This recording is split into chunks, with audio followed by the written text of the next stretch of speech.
ધોરણ 8 English grammar topic number 3 the simple past tense સાદો ભૂતકાળ આજે આપણે કરવાનો છે.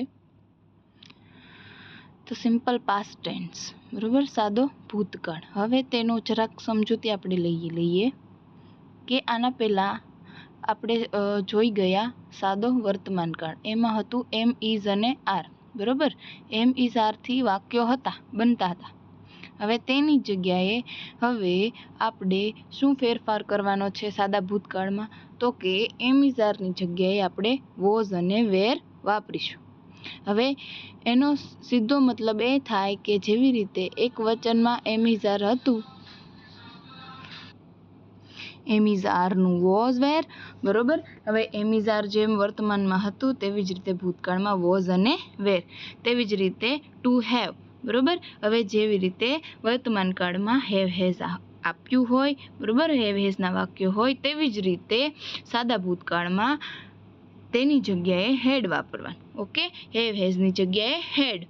જ્યાં પણ હેવ હેઝ આવે ત્યાં સીધું હેડ. પછી હેવમાં શું અલગ અને હેડમાં શું અલગ એવું કંઈ આવશે નહીં. તેવી જ રીતે ટુ ડુનું એક વચનમાં ડીડ થઈ જશે અને ડુમાં પણ ડીડ. ડુ અને ડઝ બંનેમાં ડીડ થઈ જશે. ક્યારે? તો કે વર્તમાન કાળમાંથી ભૂતકાળમાં બનાવો ત્યારે. એમ ઇઝ આરનું વોઝ વેર, હેવ હેઝનું હેડ અને ડુ ડઝનું ડીડ. ઉદાહરણ જોઈએ. Sheetal cooks food. શીતલ રસોઈ કરે છે. હવે કુક્સ આવ્યો એટલે તમને ખબર પડી ગઈ કે પાછળ કુક્સમાં એસ લાગ્યો, એસ અથવા ઈએસ, એટલે શેનું વાક્ય હોય? વર્તમાનનું. હવે આપણે તેને ભૂતકાળમાં બનાવતી વખતે ઈડી લગાડશું. બરોબર, તો કુકનું શું થઈ ગયું? કુક ડ. તો કે શીતલ કુકડ ફૂડ. તેવી જ રીતે second, Ratan writes a letter. Ratan પત્ર લખે છે. હવે એસ કે ઈએસ આવ્યો એટલે સાદો વર્તમાન કાળ, રાઇટ્સની પાછળ. હવે તો કે સાદા ભૂતકાળમાં રતન વ્રોટ અ લેટર. હવે રાઇટ્સનું શું થઈ ગયું? રોટ. શું કામ? તો કે ભૂતકાળ આવ્યું એટલે ભૂતકાળમાં આપણે ભૂતકાળનું રૂપ જ લખીશું. એટલે રતન છે તેને પત્ર લખ્યો. બરોબર, સાદા વર્તમાન કાળમાંથી સાદું ભૂતકાળ બની ગયું. હવે આપણે કેવી રીતે જે ક્રિયાપદ છે તેને આપણે બદલી શકીએ? ભૂતકાળમાં તેના અમુક નિયમો આપેલા છે. એ નિયમો પ્રમાણે આપણા ક્રિયાપદના વાક્યો બને છે. કેવી રીતે બને છે તે નીચે આપ્યું છે. ક્રિયાપદના ભૂતકાળના રૂપો. એમાં પહેલો જુઓ નિયમ. ક્રિયાપદના મૂળ રૂપને અંતે ઈડી પ્રત્યય લગાવવાથી અંગ્રેજીમાં ભૂતકાળનું રૂપ બને છે. હવે જો ક્રિયાપદનું મૂળ રૂપ. હવે મૂળ રૂપ એટલે શું? તો કે જે આપણને પ્લે આપેલું છે ને એ ક્રિયાપદનું મૂળ રૂપ છે. બરોબર, વર્તમાનનું. હવે એને ઈડી પ્રત્યય લગાડવાથી અંગ્રેજીમાં ભૂતકાળનું રૂપ બને છે. હવે ઈ ક્રિયાપદનું મૂળ રૂપ હોય, બરોબર, પ્લે છે એ મૂળ રૂપ છે. હવે તેમાં ઈડી લગાડો તમે એટલે શું થઈ જાય? તો કે ભૂતકાળનું રૂપ બની જાય. હંમેશા મૂળ રૂપમાં જે આ નિયમ સિવાયના કોઈ પણ નિયમમાં પ્લે છે એની પાછળ ઈડી લગાડો, બરોબર, એટલે એ શું થઈ જાય? મૂળ રૂપમાંથી ભૂતકાળનું રૂપ. એવી રીતે પ્લેનું પ્લેઇડ અને વોકનું વોક, વોકડ. સેકન્ડ, ક્રિયાપદના મૂળ રૂપને અંતે ઈ હોય તો ફક્ત ડી પ્રત્યય લાગશે. હવે ક્રિયાપદનું અંત એટલે કે જો ડાન્સ છે, બરોબર, એમાં જો પાછળ અંત એટલે તો કે છેલ્લે ઈ છે ખાલી. તો હવે આપણે ઈડીની બદલે માત્ર શું લગાડશું? ડી. શું કામ? તો કે ઈ તો આપણને આપેલો જ છે એટલે ખાલી ડી જ લખશું અને તે મૂળ રૂપમાંથી શું થઈ ગયું? તો કે ભૂતકાળનું રૂપ થઈ ગયું. એટલે ડાન્સનું ડાન્સ ડ અને બેકનું બેક ડ. હવે ત્રીજું, ક્રિયાપદને અંતે વ્યંજન પ્લસ વાય હોય તો વાયનો આઈ કરી ઈડી પ્રત્યય લગાવો. હવે જો ક્રિયાપદને અંતે વ્યંજન એટલે કે જો વાય છે છેલ્લે, એની આગળ વ્યંજન હોવો જોઈએ. તો કે વાય તો હોવો જ જોઈએ, બરાબર, વાય તો છે જ. અને વાય પહેલાં શું છે? તો કે આર. હવે વાય આપેલો હોય છેલ્લે અને આગળ વ્યંજન હોય તો વાય છે તેને કાઢી નાખવાનો અને વાયની જગ્યાએ શું લખવાનું? તો કે આઈ અને છેલ્લે તો કે ઈડી લગાડવાનો. શું કામ? તો કે આપણે ભૂતકાળનું રૂપ કરવાનું છે એટલા માટે. એટલે મેરી છે એમાં વાય છે એટલે વાયને કાઢી નાખ્યો. હવે એની આગળ આર છે, વ્યંજન છે, એટલે આપણે એને આ વાયને કાઢી નાખ્યો અને આઈ લગાડ્યો વાયની જગ્યાએ અને છેલ્લે શું લગાડ્યું? E D. એટલે મેરીનું મેરી. એવી જ રીતે કેરીનું કેરીડ. શું કામ? તો કે વાય છે અને એની આગળ વ્યંજન છે, તો વ્યંજન હોય અને વાય હોય તો વાયને કાઢીને આય અને છેલ્લે ઈડી. તેવી જ રીતે ચોથો નિયમ જુઓ, ક્રિયાપદને અંતે સ્વર પ્લસ વાય હોય તો ઈડી પ્રત્યય લગાવવો. બરોબર. હવે શું કહે છે? સ્વર પ્લસ વાય. તે જો આગળ કેવી રીતે હતું? વાય પ્લસ વ્યંજન પ્લસ વાય, અને અહીંયા શું છે? તો કે સ્વર પ્લસ વાય. અને જો સ્વર પ્લસ વાય હોય તો ઈડી પ્રત્યય લગાડો. હવે જો સ્વર આપેલો હોય તો વાયને કાઢવાનો નહીં, પણ વ્યંજન આપેલો હોય તો વાયને કાઢીને આય કરી નાખવાનો અને પાછળ ઈડી. એના કરતાં સરળ કે ક્રિયાપદને અંતે સ્વર હોય પ્લસ વાય હોય તો ઈડી પ્રત્યય ખાલી લગાવવાનો. તો કે સ્ટે છે એમાં વાય છે, એની આગળ શું છે? એ એટલે તો કે સ્વર. એટલે સ્વર છે એને કાઢવાનો, વાયને કાઢવાનો નહીં. સ્વર આપેલો હોય તો વાય હોય તો પણ એને કાઢવાનો નહીં. તો સ્ટેનું સ્ટેડ અને પ્લેનું પ્લેડ. વાયની પછી શું લાગી જશે? ઈડી. બરોબર. હવે પાંચમું જો, ક્રિયાપદને અંતે વ્યંજન હોય અને તેની આગળ સ્વર AEIOU હોય તો છેલ્લો વ્યંજન બેવડાવીને ઈડી પ્રત્યય લાગે છે. હવે જો ક્રિયાપદને અંતે શું હોય? તો કે વ્યંજન. તો ક્રિયાપદ જો STOP છે, બરોબર, એ ક્રિયાપદ છે સાદું. હવે તેની પાછળ શું છે? તો કે વ્યંજન છે, બરોબર. હવે તેની આગળ શું હોવું જોઈએ? તો કે સ્વર હોવું જોઈએ. તો કે હા, સ્ટોપની આગળ સૌથી પહેલા વ્યંજન છે અને એની આગળ સ્વર છે. તે માટે શું થશે? તો કે જે છેલ્લો અક્ષર છે, છેલ્લો વ્યંજન છે તે બેવડાઈ જશે. બેવડાઈ જશે મીન્સ એટલે કે ડબલ વાર થઈ જશે અને છેલ્લે શું લાગશે? ઈડી. એટલે સ્ટોપનું શું થઈ ગયું? સ્ટોપ ડ અથવા સ્ટોપેડ. બરોબર. સ્ટોપનું શું થઈ ગયું? સ્ટોપ ડ. જો STOP, ફરીવાર STOP છે, વ્યંજન છેલ્લે છે અને આગળ શું છે? સ્વર. એટલે STOP અને ડબલ પી છે એ બેવડાઈ જશે અને છેલ્લે શું લાગી જશે? ઈડી. બરોબર. સ્ટોપનું સ્ટોપ ડ. એવી જ રીતે ડ્રોપનું ડ્રોપ ડ, બેગનું બેગ ડ, ડ્રેગનું ડ્રેગ ડ, બેટનું બેટ ડ, ક્લેપનું ક્લેપ ડ. તેવી જ રીતે છઠ્ઠું છે, ક્રિયાપદને અંતે એલ હોય તો એલ બેવડાવવો, જેમ કે કમ્પેલ અને એક્સેલ. બરોબર. એલ હવે ક્રિયાપદ હોય, બરોબર, સાદું આપણું ક્રિયાપદ હોય અને અંતે એલ આવતું હોય, જેમ કે કમ્પેલ. કમ્પેલની અંતે શું આવે છે? એલ. એટલે એલ છે બેવડાઈ નાખવાનો, ડબલ વાર કરી નાખવાનો અને પાછળ ઈડી લગાડવાનું. તો કે કમ્પેલ્ડ અને એક્સેલ એટલે એક્સેલ ડ. અમુક ક્રિયાપદના ભૂતકાળના રૂપો અનિયમિત હોય છે. બરોબર. હવે અમુક ભૂતકાળના રૂપ હોય ને એ અનિયમિત હોય, કે આપણા જેટલા નિયમો કર્યા એનાથી અલગ હોય, એટલે અનિયમિત હોય. નિયમ તેના કોઈ હોય નહીં, એ આપણે પાકા કરવા જ પડે. જે આપેલા છે નીચે: ગોનું વેન્ટ, સ્ટેન્ડનું સ્ટૂડ, ગીવનું ગેવ, સીટનું સેટ, સીનું સો, ફોલનું ફેલ, સિંગનું સેંગ, રનનું રેન, ડ્રિંકનું drank, teach taught, make made, find found, sell sold, shine shone, hear heard, learn learnt, tell told, say said, come came, take took, swim swam, draw drew, write wrote, ring rang, fly flew, throw threw, begin began, think thought, grow grew, eat ate, sleep slept, wear wore, rise rose અને stand stood. બરોબર છે. આના તમને ગુજરાતી મતલબ પણ આવડે એ વધારે સારું, એ કરો તો વધારે સારું. હવે આઠમું, અમુક અનિયમિત ક્રિયાપદના રૂપ બદલાતા નથી, જેમ કે કટ. તો કટનું કટ જ રહે, રીડનું રેડ જ રહે. વાક્ય જે ક્રિયાપદ છે એ સેમ જ હોય, પણ એનું બોલવાનું પ્રોનાઉન્સ અલગ થઈ જશે. રીડ તો red, put put, shirt shirt, બધાના સ્પેલિંગ સેમ જ આવશે. એટલે શું છે? અનિયમિત ક્રિયાપદના રૂપ છે એ બદલાતા નથી એમ કહેવાય. હવે જો સાદા ભૂતકાળના પ્રશ્નો અને ઉત્તરો આપેલા છે, બરોબર, ઉદાહરણ આપેલા છે. જો હુ સોલ્ડ ધ કેરેટ્સ. બરોબર. ગાજર કોણે વેચ્યા? સોલ્ડ. તો કે Kanji and Manji sold the carrots. બરોબર. What did Jatin threw? તો Jatin threw a box. Did છે એ નીકળી જાય. Where did keep your purse? તો કે આઈ કેપ્ટ. કીપનું શું થઈ જશે? કેપ્ટ. શું કામ? તો કે જે ભૂતકાળ છે તે આપણે લખશું ભૂતકાળ માટે, તે માટે. I kept my purse on the table. When did they go? તો કે ધે વેન્ટ એટ 5 o'clock. ગોનું શું થઈ જશે? Vent. Which pencil did the child like? તો કે the child liked the red pencil. જો લાઇકનું શું થઈ ગયું, લાઇકડ અને ડીડ નીકળી ગયું. ડીડવાળા વાક્યમાં જવાબ લખતી વખતે ડીડ નીકળી જશે. How much water did they drink? તો કે they drank 2 glasses of water. હવે જો નોંધ છે, વુ સિવાયના બધા જ પ્રશ્ન વાક્યોમાં ડીડ સાથે ક્રિયાપદનું મૂળ રૂપ વપરાયું છે. ઉત્તરમાં હંમેશા ક્રિયાપદનું સાદા ભૂતકાળનું રૂપ મુકાય છે. હવે શું કહે છે તો કે વુ સિવાય વુ હોય બરોબર, તેમાં જ ઈ એક વપરાય. બાકી વુ સિવાયના બધા જ પ્રશ્નાર્થ વાક્યો હોય એમાં ડીડ સાથે છે ને હંમેશા ક્રિયાપદનું મૂળ રૂપ જ વપરાય બરોબર. ડીડ હોય ને એટલે પાછળ ક્રિયાપદનું ભૂતકાળનું રૂપ કરવાનું નહીં, હંમેશા ક્રિયાપદનું સાદા ભૂતકાળનું રૂપ મૂકવાનું હોય છે બરોબર. હવે જો એક્સરસાઇઝ, એમાં પેલું સરલા ખાલી જગ્યા સંસ્કૃત, તો લર્નનું લર્ન્ટ, જે આપણને આગળના નિયમો શીખ્યા અને જે અનિયમિત ઉદાહરણો હતા એ બધામાં હશે.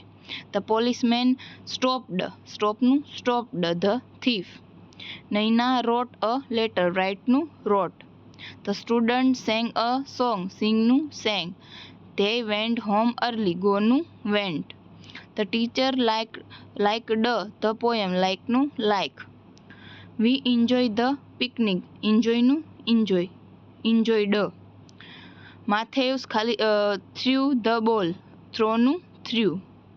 Ketan stood near the door, સ્ટેન્ડનું સ્ટૂડ. અને Hina cried for the toy, ક્રાયનું ક્રાઇડ. તેવી રીતે પ્રશ્ન 2, કૌંસમાં આપેલા શબ્દોનો ઉપયોગ કરીને પ્રશ્નના ઉત્તર લખો. When did Mayur come home, અને કૌંસમાં એટ 5 o'clock. હવે શું કરવાનું છે, આપણે જે ઉદાહરણ આપેલું છે તે પ્રમાણે જ વાક્યો બનાવવાના છે.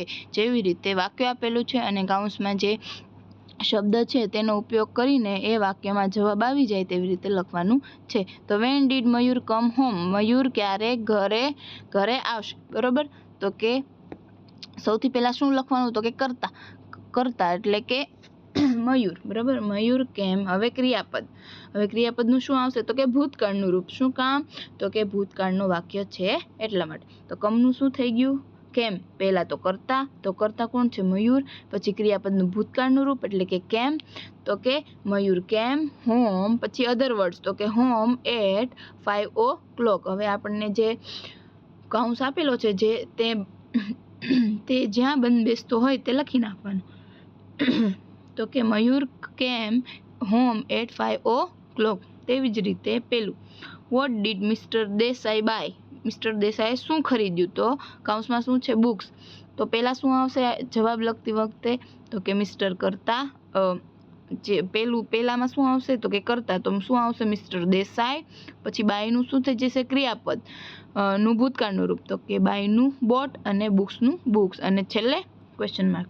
તો મિસ્ટર દેસાઈ બોટ બુક્સ બરોબર. પહેલા કરતા, પછી ક્રિયાપદનું ભૂતકાળનું રૂપ અને છેલ્લે અધર વર્ડ્સ. બીજું, વુ કોલ્ડ ધ મીટિંગ, અને કૌંસમાં છે પ્રિન્સિપલ, ધ પ્રિન્સિપલ. તો કે ધ પ્રિન્સિપલ, પહેલા આવશે કરતા એટલે કે ધ પ્રિન્સિપલ. પછી ક્રિયાપદનું ભૂતકાળનું રૂપ એટલે કોલનું called. The principal called the meeting. પછી how much money did he collect, અને 1000 રૂપીસ. તો કે હી કલેક્ટેડ, પહેલાં શું આવશે કરતા, તો કરતા શું છે તો કે થર્ડમાં હી કલેક્ટેડ 1000 રૂપીસ બરોબર. પછી fourth, when did Gita go to Mumbai, અને કૌંસમાં શું છે લાસ્ટ સન્ડે. તો પહેલાં શું આવશે કરતા, તો કે કરતા શું છે Gita went to Mumbai last Sunday. Fifth, which house did you like, તો કે I liked the big house બરોબર. I liked the big house. I છે એ કરતા છે અને લાઇકડ ભૂતકાળનું રૂપ. પહેલાં હંમેશા કરતા આવશે, પછી ભૂતકાળનું રૂપ અને પછી અધર વર્ડ્સ.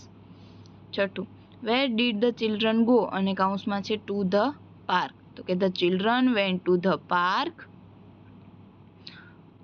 બરોબર. સેવન્થ, વુ કોટ ધ બોલ, અને કૌંસમાં છે અરુણ. તો કે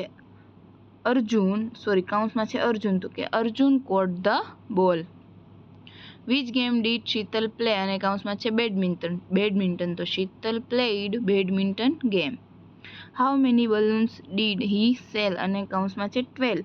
હવે આપણે બધામાં કરીએ છીએ એમ, પહેલાં શું આવશે તો કે કરતા. કરતા કોણ છે તો કે હી, પછી ક્રિયાપદનું ભૂતકાળનું રૂપ એટલે સેલનું સોલ્ડ. He sold 12 balloons. આગળ, what did the teacher teach a new lesson, કૌંસમાં છે તો કે the teacher taught a new lesson. હવે પ્રશ્ન 3, રેખાંકિત શબ્દો ઉત્તરમાં મળે તે રીતે પ્રશ્નાર્થ વાક્યો બનાવી લખો. Richard draw a picture yesterday. હવે શું છે, રીચા છે બરોબર, એને શું કર્યું તો કે યસ્ટરડે ગઈકાલે પિક્ચર દોર્યું. હવે પિક્ચરની નીચે અંડરલાઇન છે અને યસ્ટરડેની નીચે અંડરલાઇન છે.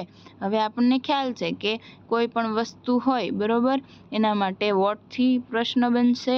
પછી સમય હોય, સમય માટે શેનથી પ્રશ્ન બનશે, સમય આપેલો હોય કોઈ પણ તો વેનથી બરોબર. પછી જગ્યા આપેલી હોય કોઈ પણ તો વેરથી બરોબર છે. અને કંઈક ગણતરી સૂચક હોય તો હાઉ મેની અથવા હાઉ મચ બરોબર છે. એટલી વસ્તુ હોય એમાં અલગ અલગ બધા વ્યક્તિ હોય, વ્યક્તિવાચક હોય તો વુ. એવી રીતે બધા જ WH ક્વેશ્ચન પર્ટિક્યુલર કોઈ પણ નામ સર્વનામ માટે વપરાય છે. તો જુઓ, પિક્ચર માટે શેનથી બનાવ્યું તો કે વોટ ડીડ. હવે ડીડ શું કામ વાપરશું તો કે ભૂતકાળનું રૂપ, આ ભૂતકાળના વાક્ય બનાવીએ છીએ એટલે હવે ડીડ વપરાશે જ. ખાલી વુ સિવાય બધા જ વાક્યમાં ડીડ વપરાશે. તો કે what did Richa, what did પછી શું આવશે સીધું કરતા તો કે રીચા ડ્રો યસ્ટરડે અને પાછળ ક્વેશ્ચન માર્ક. એવી રીતે યસ્ટરડે માટે શું આવશે તો કે યસ્ટરડે છે એ સમય બતાવે છે એટલે કે વેન ડીડ પછી પાછું કરતા એટલે કરતા શું આવશે રીચા ડ્રો અ પિક્ચર અને પાછળ ક્વેશ્ચન માર્ક. તેવી રીતે પેલું જુઓ, ભરત wrote a letter last week. હવે ભરતની નીચે અંડરલાઇન છે, અ લેટરની નીચે અંડરલાઇન છે અને લાસ્ટ વીક નીચે અંડરલાઇન છે. હવે ભરત કોણ છે તો કે વ્યક્તિવાચક છે એટલે વુથી પ્રશ્ન બનશે. અ લેટર છે એ શું બતાવે છે તો કે વસ્તુ બતાવે છે એટલે વોટથી પ્રશ્ન બનશે. અને લાસ્ટ વીક શું બતાવે છે તો કે ટાઈમ બતાવે છે એટલે શેનથી પ્રશ્ન બનશે વેનથી. તો કે વુ હોય તેની સાથે ડીડ આવશે નહીં એટલે વુ તો છે એટલે કરતા આપણે ધારી લીધું. તો કરતા પછી શું આવે ક્રિયાપદનું ભૂતકાળનું રૂપ એટલે વુ રોટ અ લેટર લાસ્ટ વીક બરોબર. ભરતની જગ્યાએ ખાલી વુ આવી જશે. પછી લેટર માટે તો કે વોટ ડીડ. હવે મેં કીધું હતું કે વુ સિવાય બધામાં જ ડીડથી પ્રશ્ન પૂછવાનો સાદા ભૂતકાળ માટે એટલે વોટ ડીડ ભરત. હવે જો વોટ ડીડ પછી શું આવશે કરતા આપણને આપેલું છે ભરત તો કે વોટ ડીડ ભરત. કરતા પછી ક્રિયાપદનું મૂળ રૂપ બરોબર. હવે જો ડીડ આવ્યું એટલે ભૂતકાળનું રૂપ લખવાનું નહીં. શેનું રૂપ લખવાનું તો કે વર્તમાનનું. શું કામ તો કે આગળ ડીડ આવ્યું એટલે ભૂતકાળનું આવશે નહીં એટલે what did Bharat write last week અને પાછળ ક્વેશ્ચન માર્ક. તેવી જ રીતે લાસ્ટ વીક માટે વેન ડીડ પછી તો કે ભરત એટલે કે કરતા પછી ક્રિયાપદનું વર્તમાનનું રૂપ. શું કામ તો કે ડીડ આગળ આવી ગયું એટલા માટે. હવે કાંઈ જરૂર છે નહીં તો કે when did Bharat write a letter અને પાછળ ક્વેશ્ચન માર્ક ભૂલવાનું નહીં. એવી જ રીતે ગ્રાન્ડમધર સેંગ અ ભજન. હવે કોની નીચે લાઈન છે અંડરલાઇન તો કે ગ્રાન્ડમધરની નીચે અને ભજનની નીચે. હવે ગ્રાન્ડમધર છે એ શું બતાવે વ્યક્તિવાચક અને ભજન છે બરોબર તે ગીત છે એટલા માટે વોટ બરોબર. તો કે ગ્રાન્ડમધર માટે તો કે વુ સેંગ અ ભજન બરોબર. સેંગ શું કામ સેંગનું સેંગ જ રહ્યું તો કે વુ છે એટલા માટે ભૂતકાળનું રૂપ આવશે અને છેલ્લે ક્વેશ્ચન માર્ક. તેવી રીતે ભજન માટે તો કે વોટ ડીડ ગ્રાન્ડમધર સિંગ બરોબર. ડીડ આવ્યું એટલે સિંગ થઈ જશે, સંગ નહીં રહે, સિંગ કરી નાખજો ત્યાં.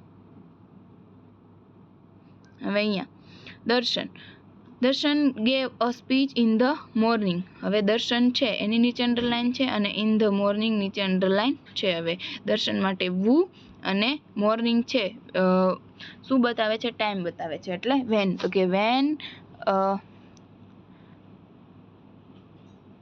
who gave a speech in the morning અને પાછળ ક્વેશ્ચન માર્ક. who gave નું ગેવ જ રહેશે.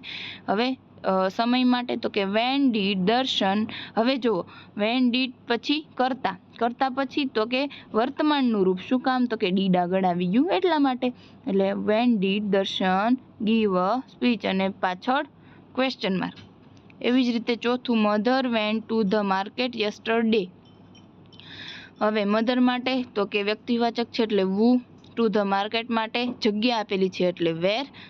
જો માર્કેટ છે એની જગ્યા બતાવી છે એટલે વેર, અને યસ્ટરડે એટલે સમય તમને આપેલો છે કે કાલે, એમ સમય પર્ટિક્યુલર એટલે વેન. એટલે who went to the market yesterday. પછી where did mother go yesterday. વેન્ટનું જો અહીંયા ગો થઈ ગયું, અને when did mother go to the market. બરાબર. એવી જ રીતે Sarla put the book in the cupboard. હવે સરલા માટે who, the book માટે what અને cupboard માટે where. તો કે who put the book in the cupboard. પછી what did Sarla put in the cupboard અને where did Sarla put the book. બરાબર. આ પુટ છે એ પુટ જ રહે, તેનું અનિયમિત ક્રિયાપદ છે, એમાં કાંઈ ફેરફાર થતો નથી.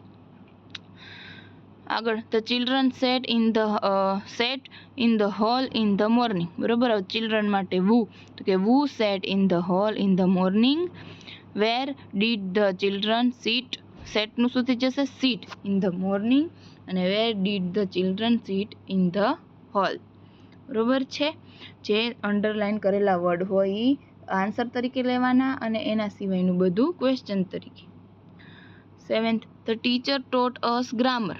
તો કે who taught us grammar. બરાબર. ટોટ છે ટી છે. who taught us grammar. તો શું આવશે એનો જવાબ? The teacher. પછી ગ્રામરની જગ્યાએ આપણે શું લખશું? તો કે વોટ. શું કામ? તો ગ્રામર માટે વોટ આવશે. What did the teacher. ટોટનું શું થઈ જશે? ટીચ. અહીંયા ટીચ કરી નાખજો. ડીડ આવ્યું છે એટલે ટીચ કરી નાખજો. અહીંયા થોડીક ભૂલ છે. What did the teacher teach us અને પાછળ question mark. Soham played cricket last week. તો who played cricket last week. what Soham played last week. હવે ક્રિકેટ માટે શું શેનથી વપરાશે? તો કે what થી વપરાશે. વાક્ય what થી બનશે. what Soham played last week અને when સોહમ played cricket. બરોબર. લાસ્ટ વીક માટે when. 9મું they bought a new car last month. તો what they bought a last month. બરોબર. what થી આવશે કાર માટે what થી પ્રશ્ન. they bought, બોટનું બોટ જ રહેશે. પછી when, તો કે when did આવશે. બરોબર. અહીંયા when did they buy નું બોટનું બાય આવશે.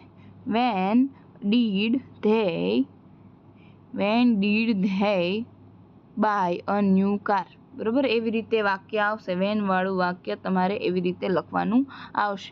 આ 9માં પ્રમાણે લખતા નહીં. વેનનું વાક્ય હું બોલું છું તે પ્રમાણે લખી નાખો. When did they buy a car અને પાછળ question mark. Mohan went to Surat last month. તો મોહન માટે who અને ટુ સુરત માટે વેર. જગ્યા બતાવી છે એટલા માટે. અને લાસ્ટ મંથ માટે વેન. તો કે who went to Surat last month અને પાછળ ક્વેશ્ચન માર્ક. તેવી જ રીતે ટુ સુરત આપ્યું છે એટલે વેર. કે વેર ડીડ મોહન. વેર પછી આવશે ડીડ, પછી મોહન. વેન્ટનું શું આવશે? ગો. વેર હું બોલું છું તે પ્રમાણે લખજો. Where did Mohan go.